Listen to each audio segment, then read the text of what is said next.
नमस्ते बच्चों, कैसे हो?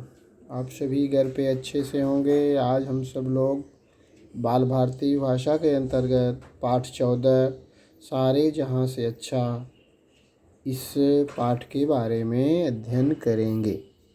तो बच्चों सभी पेज नंबर 95 खोल लो। यहाँ पर हम देखेंगे कि यह एकांकी नाटक है।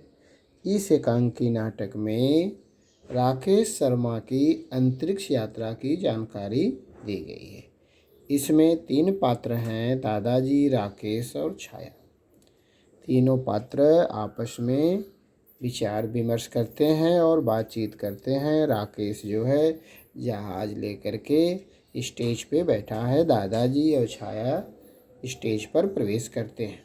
तो दादाजी बताते हैं कि किस तरह राकेश शर्मा अंतरिक्ष में जा कर के 7 दिन तक रहे। वहाँ पर उन्होंने सीधे अपने प्रधानमंत्री उस समय की श्रीमती इंदिरा गांधी जी से बात किया। जब इंदिरा गांधी जी ने उनसे पूछा कि वहाँ से आपको भारत कैसा दिखाई दे रहा है, तो राकेश शर्मा ने उत्तर दिया कि बहुत ही अच्छा, सारे जहाँ से अच्छा हिंदुस्तान हमारा। यह वाक्य उन्होंने कहा। वहाँ से उन्होंने पृथ्वी के ढेर सारे चित्र, अपने देश के चित्र यहाँ पर भेजे, जो कि आज भी लोग उसका अध्ययन कर रहे हैं। तो बच्चों इस चित्र को ध्यान से देखो। चित्र के आधार पर काल संबंधी अन्य वाक्य बनाओ और समझो। जैसे अजय सोया है, यह जो है माँ खाना बना रही है। पिताजी समाचार पत्र पढ़ते हैं। यह क्या सब है? तीनों वाक्य वर्तमान काल के हैं। तो वर्तमान काल के आप 3 वाक्य और बनाइए। तुम कब आए थे? वह गाना गा चुकी थी, दर्शक तालियां बजा रहे थे। यह घटित भूतकाल की घटनाएं हैं। तो यह जो है भूतकाल के वाक्य हैं। तो भूतकाल के 3 वाक्य और बना करके आप अपनी नोटबुक पर लिखें।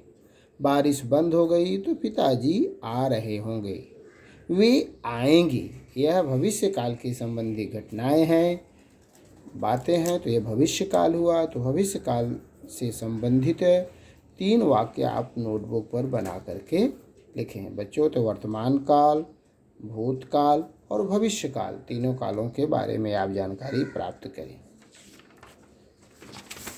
बच्चों इस चित्र को ध्यान से आप देखो। यहाँ पर दादाजी, छाया की मम्मी और राकेश यहाँ पर बैठे हुए हैं। राकेश हाथ में जो है अपना हवाई जहाज़ लिया हुआ है और उसके बारे में लोग चर्चा कर रहे हैं। राकेश हवाई जहाज़ बना रहा है। बच्चों ध्यान दें, आप पेज नंबर 98 खोलेंगे। इसमें आप देखेंगे ये चित्र बनाए गए हैं। सौर आकृति बनाई गई है। इसके आधार पर विधानवाचक वाक्य, विधिवाचक वाक्य, प्रश्नवाचक वाक्य, इच्छावाचक वाक्य, निषेधवाचक वाक्य, संकेतवाचक वाक्य, संदेशवाचक वाक्य, विस्मयवाचक वाक्य आपको बना करके यहाँ पर बॉक्स में आपको लिखना है। जैसे अब विधानवाचक वाक्य, नीरव पुस्तक पढ़ता है, ये विधानवाचक है। अब विधिवाचक वाक्य है। विधिवाचक वाक्य के अंतर्गत हम किसी की जानकारी प्राप्त करते हैं। तो आप यहाँ पर देखिए, नीरव अंतरिक्ष की जानकारी प्राप्त कर रहा है या नीरव अंतरिक्ष की जानकारी प्राप्त करता है, आप इस बॉक्स में लिखेंगे। अब तीसरा जो है प्रश्नवाचक है। इसमें प्रश्नवाचक वाक्य को लिखना है। प्रश्नवाचक, क्या नीरव अंतरिक्ष की जानकारी प्राप्त कर रहा है, या नीरव क्या कर रहा है।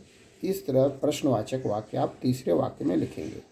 इच्छावाचक वाक्य, यहाँ अंतरिक्ष, नीरव की इच्छा है कि वह अंतरिक्ष में घूमे, या नीरव अंतरिक्ष में जाना चाहता है, ये चौथे वाक्य में लिखेंगे।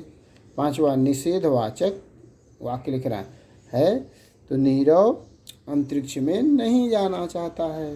नीरव अंतरिक्ष में नहीं जाना चाहता है, तो निषेधवाचक वाक्य हो गया। संकेतवाचक वाक्य, यह अंतरिक्ष का चित्र है, यह अंतरिक्ष का चित्र है। वे तारे हैं, तो ये वे जो संकेतवाचक वाक्य यहाँ पे आपको लिखना है।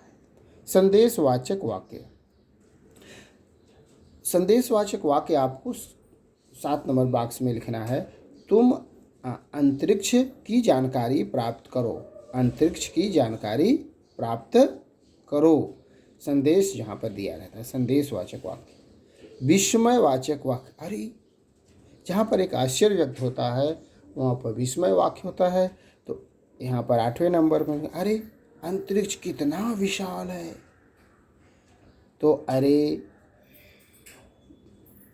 भो जैसे विस्मय वाले वाक्य बनते हैं वहाँ पर आपको विस्मय वाक्य कहते हैं, विस्मयवाचक वाक्य कहते हैं। तो विस्मयवाचक वाक्य को आपको 8वें नंबर पर लिखना है। बच्चों यह स्वाध्याय का कार्य आप लोग घर पे पूर्ण करके उसे व्हाट्सएप पर भेज दो। Thank you very much.